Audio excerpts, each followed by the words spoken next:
காலையில் சீக்கிரமாக எழுந்திரிச்சு எல்லா வேலையும் முடிக்கணும்னு தான் ஒரு ஆசை. பட் நேற்று நைட் வந்து இந்த கரூர் இஷ்யூ கேட்டதுக்கப்புறம் வந்துட்டு நைட் 1 மணி வரைக்குமே நாங்கள் தூங்கலை. ஸோ மார்னிங் கொஞ்சம் லேட் ஆயிடுச்சு. சரி என்னதான் இருந்தாலும் இன்றைக்கி நம்ம விருந்து செய்ய போகிறோம் சொல்லிட்டு எல்லாமே படப்படன்னு ரெடி பண்ணேன். இன்னொரு தைரியம் என்னென்னா எல்லாமே ப்ரிப்பரேஷனாக கட் பண்ணி வச்சதுனால கொஞ்சம் சந்தோஷமாகவே இருந்தது. ஃபஸ்ட்டு வேலையாக அரிசி கடலைப்பருப்பு இதெல்லாம் ஊற வச்சுட்டேன் வடை செய்கிறதுக்காக, சாம்பார் வைக்கிறதுக்காக. ஸோ வெஜ்ஜீஸ் எல்லாம் ஃப்ரீசர்லேருந்து எடுத்து வாஷ் பண்ணி வச்சேன். ஒரு பக்கம் சாம்பார் செஞ்சுட்டேன். சாம்பார் செய்யும் போதே பருப்பு எடுத்து வச்சு நெய் ஊற்றி உப்பு போட்டு வச்சாச்சு. பொரியலுக்கு வந்து கோகோனட் ஆட் பண்ணால் நல்லாயிருக்கும். ரொம்ப ஏர்லியாக செய்கிறதுனால கோகோனட் இப்போயே போட்டோம் அப்படின்னா லஞ்ச் டைம் வந்து கெட்டு போயிடும். ஸோ அதனால் வந்து செஞ்சு மட்டும் வச்சுட்டு கோகோனட் ஃபைனலாக நான் ஆட் பண்ணிப்பேன். இதில் வந்து புடலங்காய் 65, வடை, அப்பளம், பாயாசம் இது மட்டும் இனி செய்ய வேண்டியது இருக்குது. அது வந்து கொஞ்சம் நேரம் அப்புறம் செஞ்சால் தான் நல்லாயிருக்கும். ரைஸும் ஃபைனலாக செஞ்சால் போதும். ஸோ கடலைப்பருப்பு மட்டும் அரைச்சி வச்சுட்டேன்.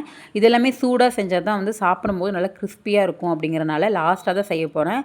இதுக்கடையில் தான் ஒரு ட்விஸ்ட்டே வந்துருச்சு. மகிழன் எந்திரிச்சிக்கிட்டான். ஸோ வந்து நான் தான் கடைக்கு போய் நான்வெஜ் வாங்க வேண்டியதாக இருந்துச்சு. அதனால் நான் இந்த வேலையெல்லாம் முடிச்சுட்டு வீடெல்லாம் க்ளீன் பண்ணி வச்சுட்டு நான்வெஜ் வாங்குறதுக்காக நான் கடைக்கு போயிட்டேன்.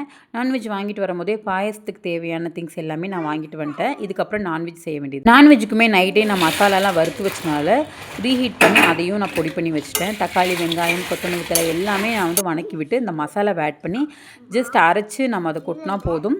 மட்டன் குழம்பு, மட்டன் வறுவல் ஒரு வழியாக எல்லாமே ஒரு 2 மணி நேரத்துக்குள்ளேயே நான் செஞ்சு முடிச்சிட்டேன். என்னென்ன செஞ்சேன் அப்படின்னு பார்க்கலாமா?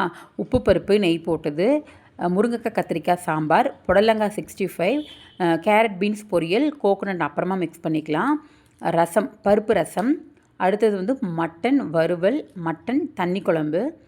இன்றைக்கி வந்து டிஃப்ரெண்ட்டாக பாலாடை பிரதமன் ட்ரை பண்ணியிருந்தேன். இன்ஸ்டன்ட் மிக்ஸ் தான், அதுவுமே சூப்பராக வந்திருந்தது.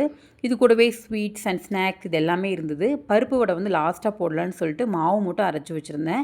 ஸோ நான்வெஜ்ஜில் ஒரே ஐட்டமாக இருக்குது அப்படிங்கிறதுக்காக லாஸ்ட்டாக வந்து கொஞ்சமாக முட்டையை மட்டும் வேக வச்சாச்சு. ஸோ முட்டை, பருப்பு வடை, ரைஸ் இதெல்லாம் ஃபைனலாக நான் வச்சுருந்தேன்.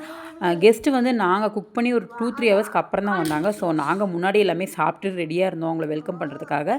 விருந்தும் நல்லபடியாக போணுச்சு. பை.